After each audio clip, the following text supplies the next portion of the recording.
Hello everyone, welcome back to another of my English updates. In today's video I'm going to try and remember to talk a bit louder, as I have noticed that some of the videos have quite low audio, so I do apologize about that. I'm sure as I continue I'll get a bit better at this whole video making thing.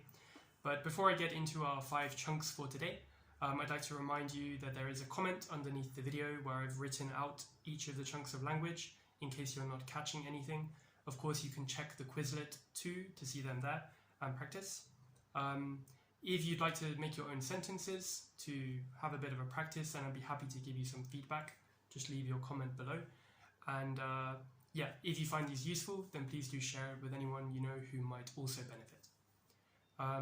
So, into the first chunk. It's quite a messy list because I've already done some from this piece of paper. You might like to see. This is how my brain works. The first one is, I suppose I've got plenty left in the tank, but maybe in the tank is the sort of more useful part of it to understand. So when people talk about having something left in the tank or having nothing left in the tank, you're sort of talking about your energy levels, motivation levels, sort of metaphorical fuel. So I've already been working all day today. I've made one video, but I've still got plenty left in the tank.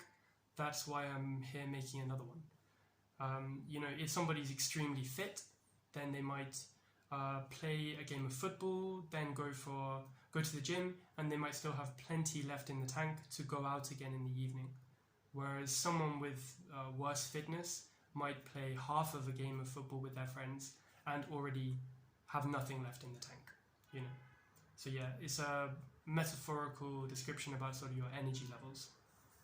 Number 2 is come across wrong.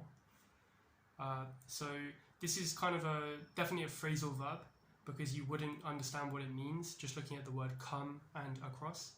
But if something comes across wrong, then it means that the meaning the speaker was trying to say isn't well understood.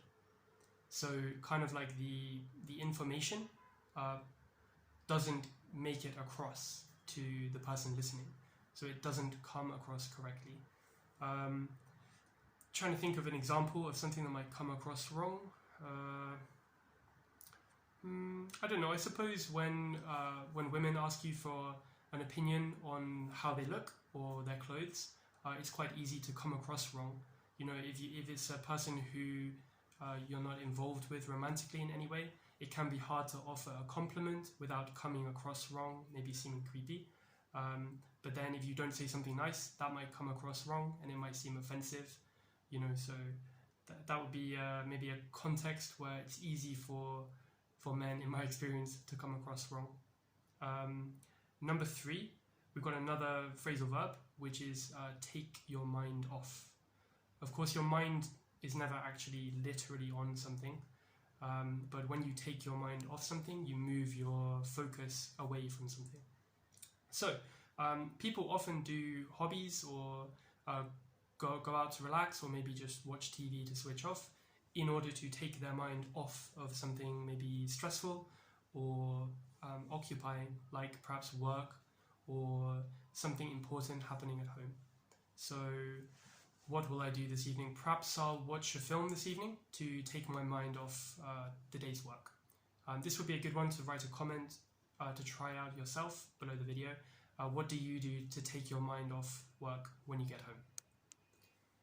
Number 4 is, okay, this one I'm including because so many students almost know this structure but often get it wrong.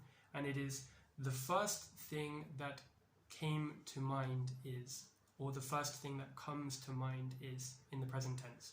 So it's very common for students to say, or learners I mean, in general, to say the first thing that came into my mind, or the first thing that comes out of my mind, or other variations which are very, very close but not quite right.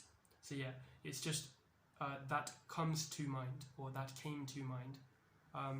It's obviously not come in used in a normal sense, like my friend came through the door. It's not being used like that. It's definitely a set phrase, which I'd recommend sort of remembering as a single unit. So let me see, if I try and think of 5 sports, then the first ones that come to mind are rugby, tennis, football, squash, and boxing. There you go. So those were the first that came to mind. Didn't come to my mind, they didn't come into my mind, they came to mind. And the last one is one I'm quite excited about, because I get to show off my fanciest playing cards for you. So this one is follow suit. When you follow suit, it just means you do the same thing as people have done before you. But this one has a bit of interesting etymology, because different playing cards have different suits. So this is a club and this is a heart. So when you follow suit in a card game, which is where this phrase comes from, it means part of the rules require you to put down a card which is the same suit as the one before. So if somebody were to play this Jack of Hearts, I couldn't play this because I wouldn't be following suit. But let's say I could play this 5 of Hearts because it's the same suit. It follows suit. Yeah, so outside of the context of card games, though, follow suit in a idiomatic sense just means to follow what was done before you. So, for example, if English people go to France, even though in England we don't kiss on the cheek, that would be weird. When you go to France, if you see a friend doing it, you might follow suit and simply do the same thing, even if it's unusual for you. Right, so that's 5 more useful phrases. I hope you've enjoyed them. Do check out the Quizlet set in the description below the video, where you can review, play a game.